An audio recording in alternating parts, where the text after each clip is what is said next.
जय हिंद। मैं विकास कुमार अपने यूट्यूब चैनल टेस्ट गुरु पे आप सभी बच्चों का स्वागत करता हूं। आज हम लोग देखेंगे उजाला बैच में फिजिक्स का एक न्यू चैप्टर जिसे हम लोग कहते हैं मोशन यानी कि गति के बारे में आज हम लोग पढ़ेंगे। हम लोगों ने उजाला बैच में हम लोग 2 चैप्टर पढ़ लिए। एक मात्रक पढ़ लिए लोग और मापन पढ़ लिए। दूसरा का चैप्टर पढ़ लिए लोग सदिश एवं अदिश राशियाँ। अब तीसरा का चैप्टर यानी कि अब देखेंगे मोशन। अगला टॉपिक है मोशन यानी कि गति। गति किसे कहते हैं, गति की जरूरत क्यों पड़ी फिजिक्स में, ये सब आज हम लोग पढ़ेंगे। सबसे हम लोग देखेंगे कि गति किसे कहते हैं, गति किसके तुलना में पता चलती है कि हम गति में है या कि नहीं, कोई वस्तु विराम में है या गति में है, कैसे पता करें, गति कितने प्रकार की होती है, झूले की गति कौन सी गति होती है, पेंडुलम की गति कौन सी होती है, मैंने बहुत सारे गति के बारे में पढ़ेंगे लोग। समझ गए। एस बराबर UT plus half A T square, ये सब किस तरह होता है सूत्र सबको पढ़ेंगे। ठीक है, तो हेडिंग लगाइए गति। शुरू किया जाए, क्लास को शुरू किया जाए।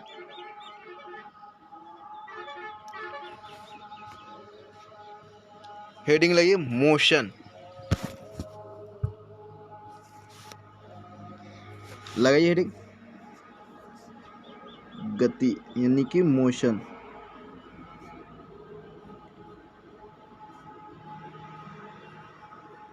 मोशन मोशन यानी कि गति।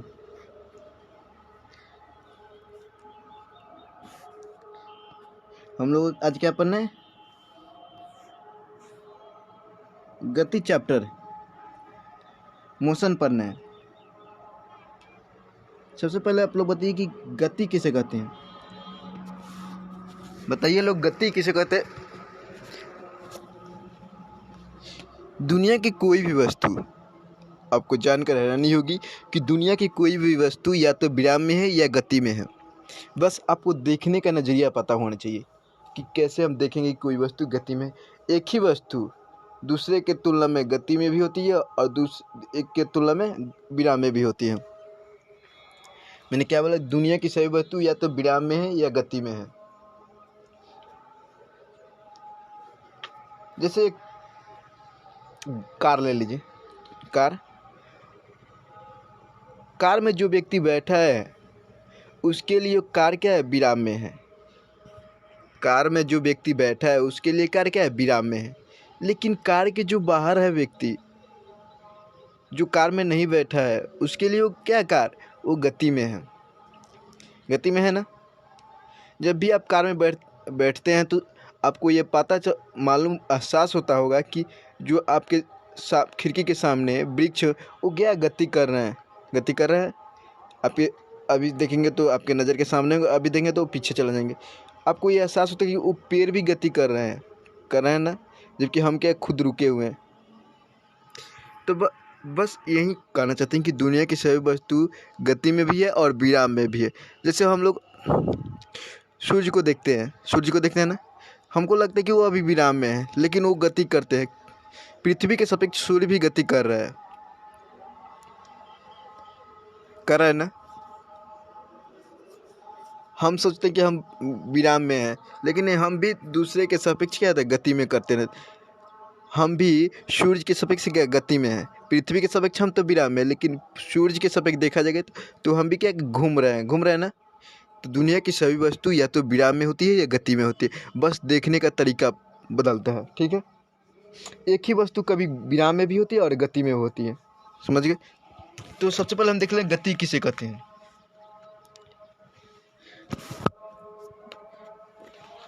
हेडिंग ले गति,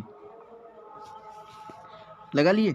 देखिए गति, यदि किसी वस्तु की स्थिति अन्य वस्तुओं की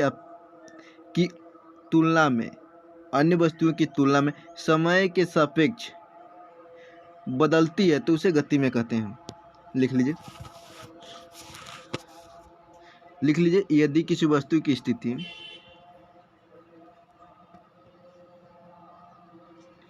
यदि किसी वस्तु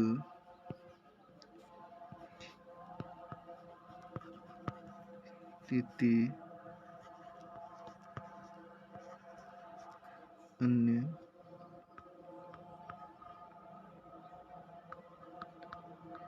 वस्तुओं की तुलना में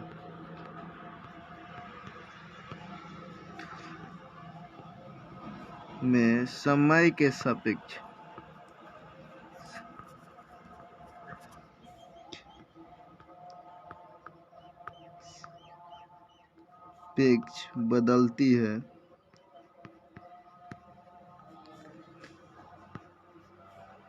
बदलती है तो उसे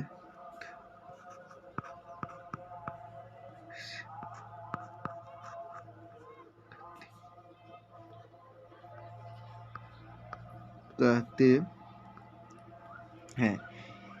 यानी कि यदि किसी वस्तु की स्थिति अन्य वस्तुओं की तुलना में समय के सापेक्ष बदलती है तो उसे क्या कहते हैं? गति में कहते हैं। गति में कहते हैं ना। जैसे मान लीजिए एक कार है,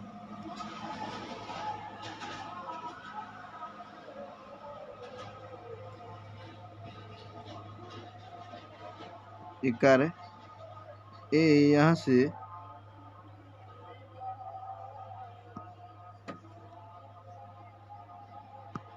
यहाँ पे आ गया कार, तो क्या गति कर रहा है? ये यहाँ से यहाँ पे आ गया, गति कर रहा है ना।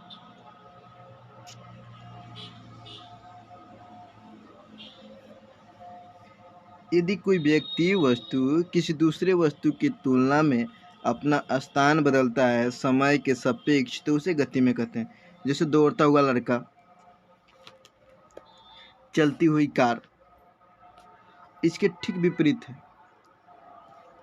अब देखते हैं, गति तो देख लिए, गति समझ में आएगा सबको, यानी कि मोशन समझ में आया कि मोशन किसे कहते हैं।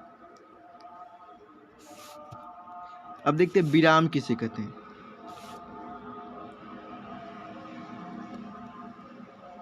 यदि किसी वस्तु की स्थिति अन्य वस्तुओं की तुलना में समय के सापेक्ष नहीं बदलता है तो उसे कहते हैं विराम में कहते हैं। यदि किसी वस्तु की स्थिति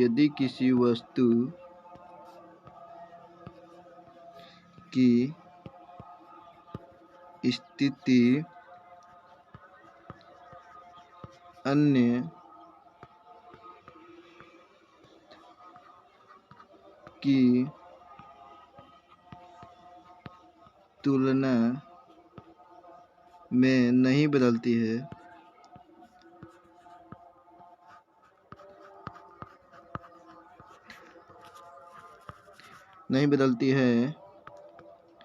तो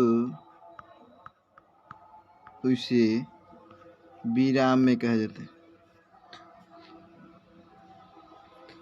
नहीं बदलती है समय के सापेक्ष, नहीं बदलती है समय के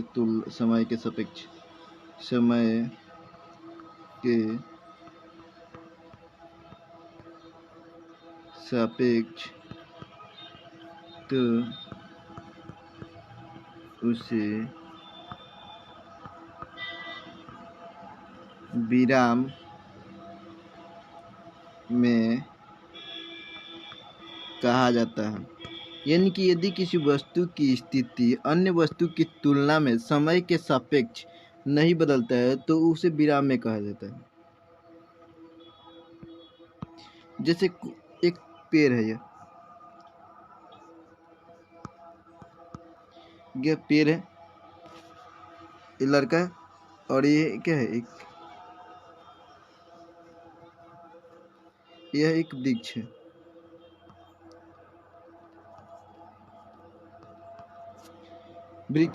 इसके तुलना में इसकी स्थिति नहीं बदलती है तो इसे क्या कहते हैं? विराम में कहते हैं। यदि इस पेड़ की स्थिति इस लड़के की तुलना में नहीं बदल रही है तो इस पेड़ को क्या कहते हैं? विराम में कहा जाता है। वही कहते हैं, यदि किसी वस्तु की स्थिति अन्य वस्तुओं की तुलना में समय के सापेक्ष नहीं बदलता है तो उसे क्या कहते हैं? विराम में कहा जाता है।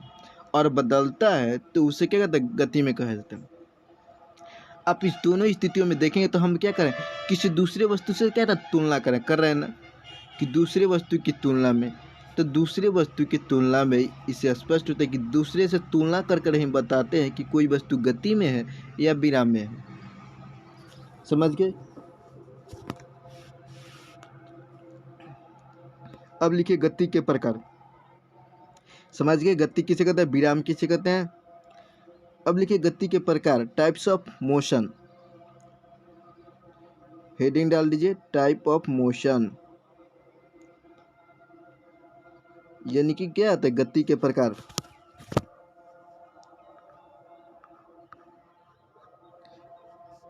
लिखिए गति के प्रकार। देखिए यहाँ पे एक साइकिल चला रहा है ना, ये रेखीय गति है। ये कौन सी गति है, प्रक्षेप गति। ये भी रेखीय गति है। देखिए यहाँ पे कुछ इस प्रकार बना है।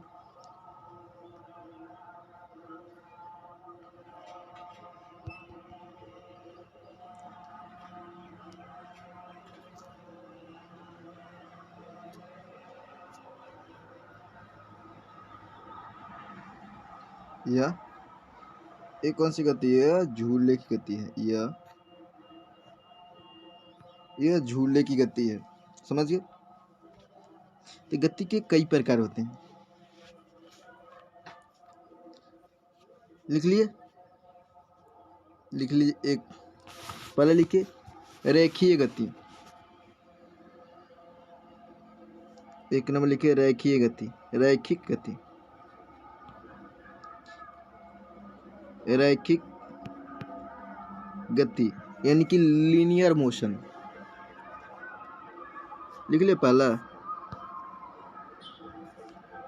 रैखिक गति हो गई। दूसरा लिखिए वृत्तीय गति यानी कि सर्कुलर मोशन।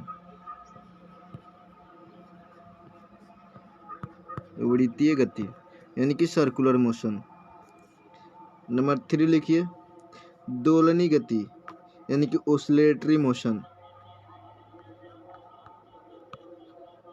दोलनी गति, ओसिलेटरी मोशन। नंबर 4 लिखिए आवर्त गति यानी कि पीरियोडिक मोशन। आवर्त गति यानी कि पीरियोडिक मोशन। सबसे पहले देखा हम लोग लीनियर गति। इस गति को कहते हैं यदि कोई व्यक्ति या वस्तु किसी सीधी रेखा या वक्र रेखा पर चलता है तो उसे कहते हैं वृत्तीय गति, नहीं कहते हैं, उसे रैखिक गति कहते हैं। यदि कोई वस्तु सीधी रेखा या वक्र रेखा पर चलती है तो उसे क्या कहते हैं, रैखिक गति यानी कि लीनियर मोशन कहते हैं। समझ में आ रहा है। अब पहला हेडिंग लगाइए रैखिक गति। गति समझ में आया, वृत्तीय गति विराम समझ में आया। अब लिखिए रैखिक गति। नंबर 1 हेडिंग डाल दीजिए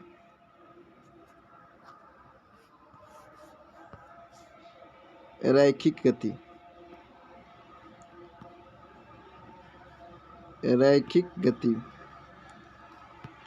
यानी कि लीनियर मोशन। रैखिक गति में क्या होता है, इसमें वस्तु जो होता है सीधी रेखा में गति करता है। इसमें वस्तु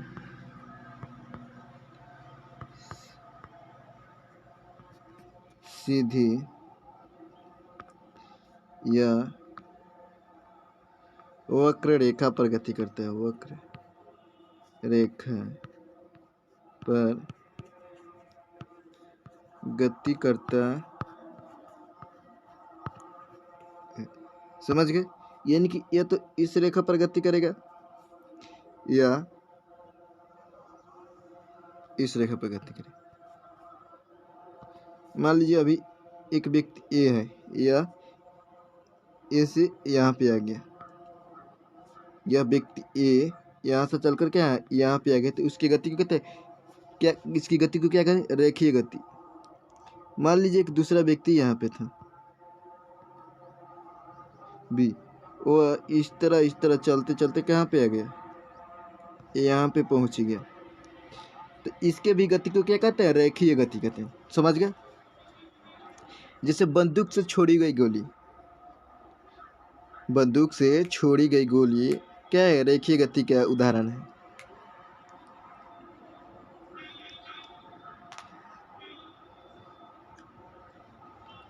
अब देखिए कोई एक मोबाइल में जो सर्चिंग करता है, देखिए बालू का जो टाइमिंग होता है वो एकदम सीधी रेखा में गिरता है, उसकी गति को कहते हैं रेखीय गति कहते हैं, उसकी भी गति को।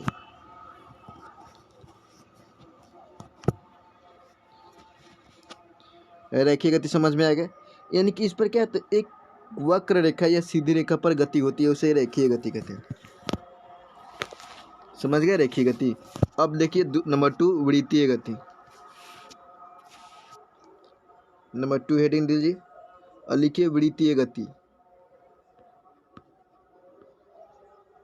वृत्तीय गति यानी कि सर्कुलर मोशन। इसमें क्या होता है, वस्तु जो होता है किसी वृत्त पर चक्कर लगाता है। इसमें वस्तु क्या होता है, वृत्त पर गति करता है। एक वृत्त हो गया।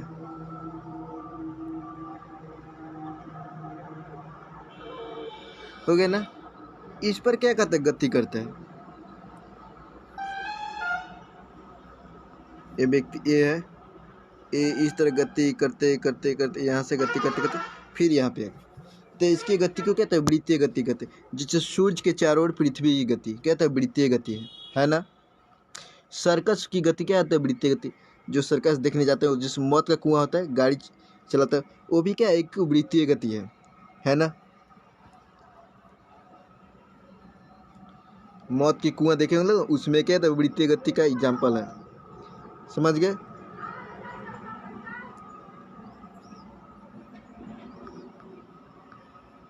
मौत के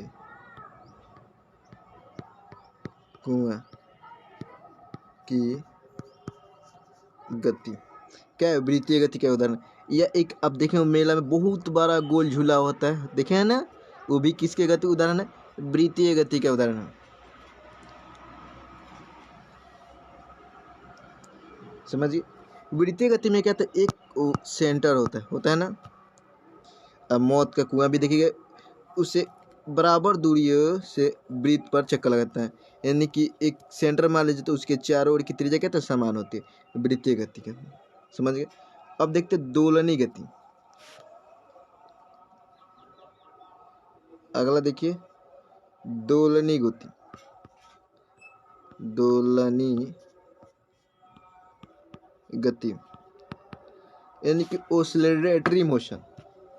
दोलनी गति कैसे कहते हैं, इसमें वस्तु कहते हैं एक निश्चित बिंदु के आगे पीछे कहते हैं या ऊपर नीचे गति करता है।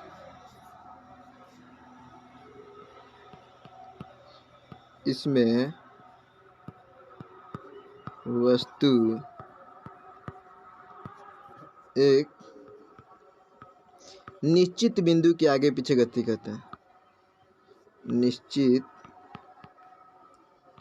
बिंदु के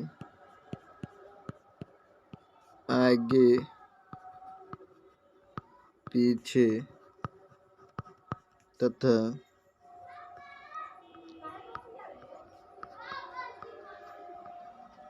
पर नीचे गति करता है। यानी कि कोई फिक्स पॉइंट होता है, उसके या तो इधर जाएगा या इधर जाएगा। जैसे झूले की गति। झूले की गति क्या है, वृत्तीय गति या ऊपर की गति। जैसे पेंडुलम की गति हो गया। ये जो सिलाई मशीन की गति इसमें नहीं आएगी, क्योंकि वो निश्चित समय के बाद ऊपर नीचे करता है, इसलिए आवर्त गति में आएगा। ठीक है। जबकि झूले की गति, पेंडुलम की गति इसमें नहीं आएगा। पेंडुलम की गति क्या है, इसमें आएगा। दीवार पे जो घड़ी लगी रहती है वो देखिए एक निश्चित बिंदु इधर आएगा और इधर जाएगा, फिर इधर आएगा, फिर इधर जाएगा, फिर इधर आएगा, फिर इधर जाएगा। इनकी जो पेंडुलम की गति है वो दोलन करती है, झूले की गति दोलनी गति है, क्योंकि वो निश्चित बिंदु पर टंगे रहते हैं और आगे पीछे गति करते हैं। समझ गए दोलनी गति किसे कहते हैं? अब नंबर 4 लिखिए, आवर्त गति।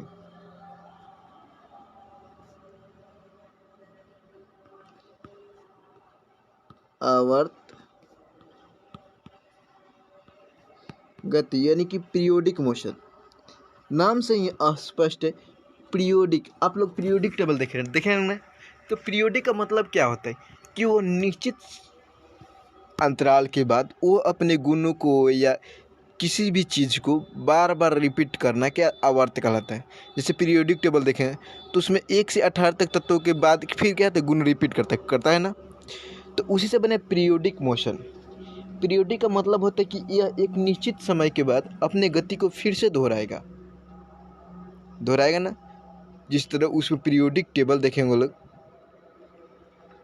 उसमें क्या होता है, जैसे हम 1, 15, 16, 17, 18 जाते हैं, उसके बाद फिर क्या होता है, जो वर्ग 1 है उससे जैसे तत्व के गुण मिलने लगता है, मैच करता है ना। उसी तरह पीरियोडिक मोशन भी है, एक निश्चित समय आता है उसके बाद वस्तु अपने फिर से गति को दोहराती है, यानी कि जैसे पहले गई थी उसी तरह फिर से रिपीट करती है, वही है आवर्त गति। इसमें क्या होता है, वस्तु अपनी गति को निश्चित समय के अंतरालों पर दोहराती है।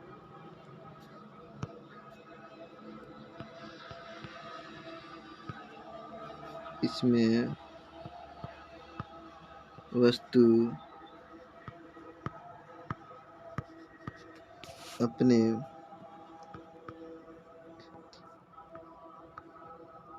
पथ तो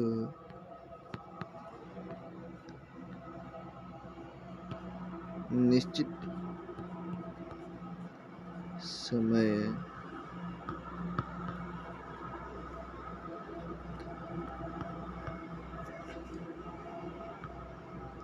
पर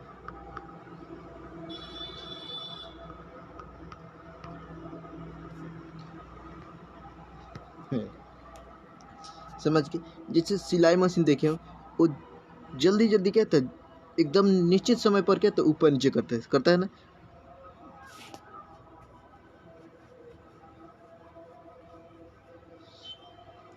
सिलाई मशीन की गति,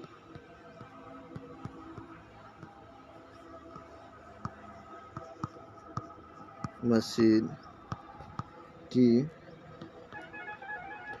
गति, समझ गए।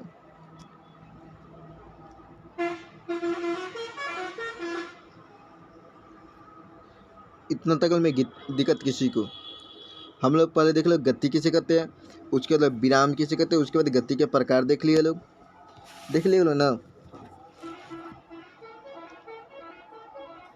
अब देखते हैं हम लोग दूरी किसे कहते हैं, दूरी।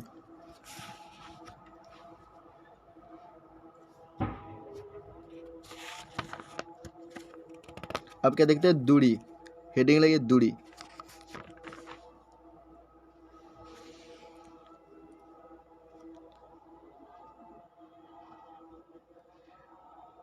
अभी तक आप लोग को समझ में आएगा कि क्या होता है, हम किसी वस्तु की तुलना करते हैं, तुलना करने के लिए कोई एक पॉइंट मानेंगे ना, यानी कि एक बिंदु मानेंगे ना कि इससे तुलना करते कि हाँ ये वस्तु गति में है, कि जैसे ये वस्तु एक ए है, अब फिर यहीं से ये यहाँ पे गए ए, और फिर यह यहाँ पे चला गया ए, तो मैंने एक फिक्स पॉइंट है ना यह, इस फिक्स पॉइंट को कहते हैं मूल बिंदु कहते हैं, मूल बिंदु कहते हैं।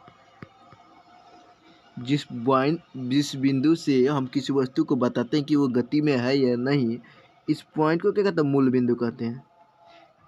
और इस मूल बिंदु से इस वस्तु के बीच के डिस्टेंस को क्या कहते हैं, दूरी कहते हैं। इस मूल बिंदु से इस वस्तु की स्थिति के बीच के डिस्टेंस को, यानी कि जो पथ दूरी तय के, उसे कहते हैं दूरी कहते हैं, दूरी कहते हैं, समझ गए। यानी कि ये मूल बिंदु और वस्तु की स्थिति के बीच की लंबाई को कहते हैं दूरी कहते हैं। समझ के देखिए, यहाँ पे मान लीजिए दूरी क्या 5 है, यहाँ पे 6 हो जाएगा, यहाँ पे 8 हो जाएगा। इनकी दूरी क्या तब बढ़ रही है। समझ गए दूरी किसे कहते हैं? समझ में आया दूरी किसे कहते हैं? लिख लीजिए दूरी। दूरी यानी कि डिस्टेंस।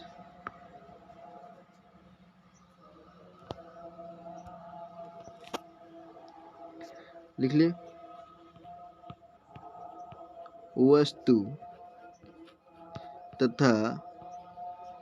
वस्तु तथा मूल बिंदु के बीच के पथ की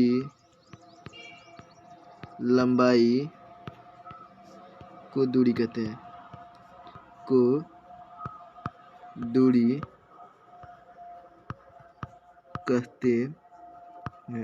समझ गए दूरी किसे कहते हैं? इनकी वस्तु है और मूल बिंदु। यहाँ पे मान लीजिए ए क्या है? राम है।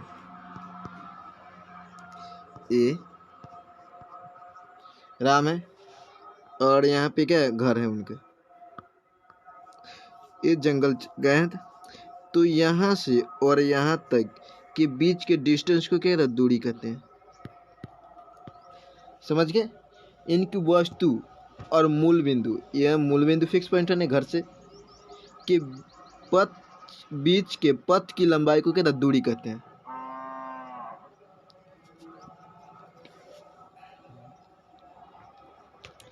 दूरी समझ में आया? बताइएगा दूरी। यहाँ से कोई वस्तु शुरू किया, यहाँ गया, यहाँ गया, यहाँ गया, फिर यहाँ आया, फिर यहाँ आया, फिर यहाँ पे।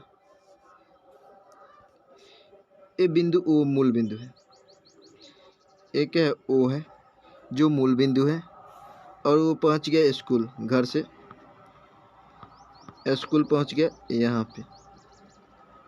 अब बताइए दूरी कितना हुआ? ये मान लीजिए 3 है, 4 है, 1 है, 2, 5, फिर 4 है, फिर 3।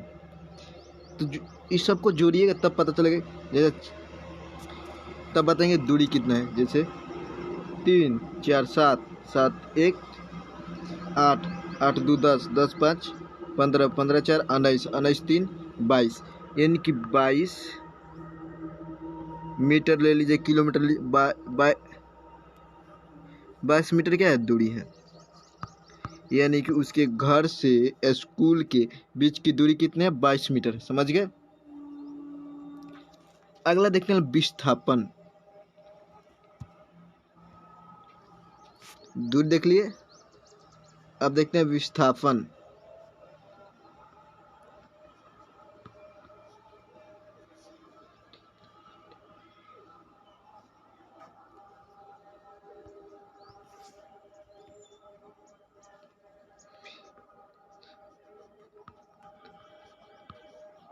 विस्थापन यानी कि डिस्प्लेसमेंट।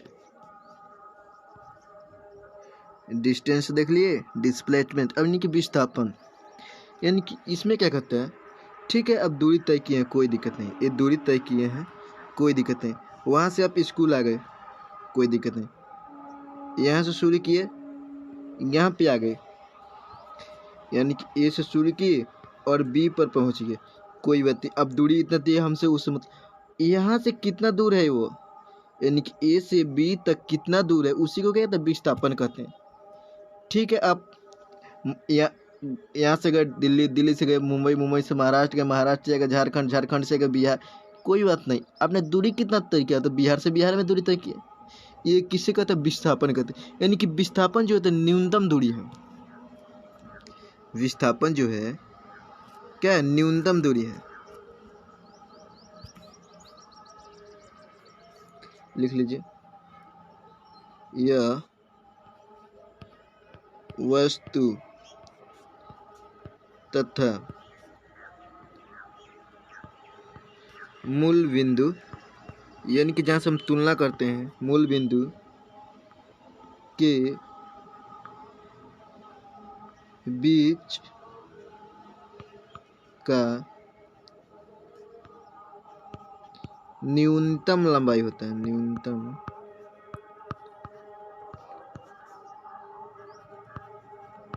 है। जैसे मान लीजिए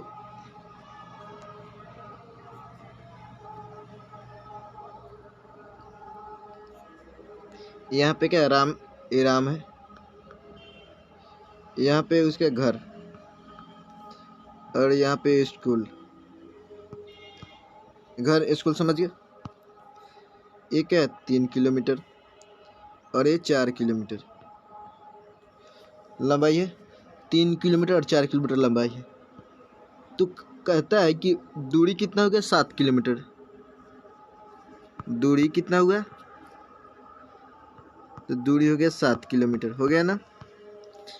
क्योंकि हम अभी पीछे पढ़ चुके कि प्रारंभिक स्थिति और अंतिम स्थिति के बीच के डिस्टेंस को कहते हैं, लंबाई को कहते हैं दूरी कहते हैं। यानी कि यहाँ पे 3 किलोमीटर चला, यहाँ पे 4 किलोमीटर चला, कितना चला 7 किलोमीटर। लेकिन विस्थापन कहते नहीं, आप घर से न्यूनतम निकालिए ना कितना हुआ, तो 3 4 कितना था 5 होगा, यानी कि विस्थापन कितना हो गया 5 किलोमीटर।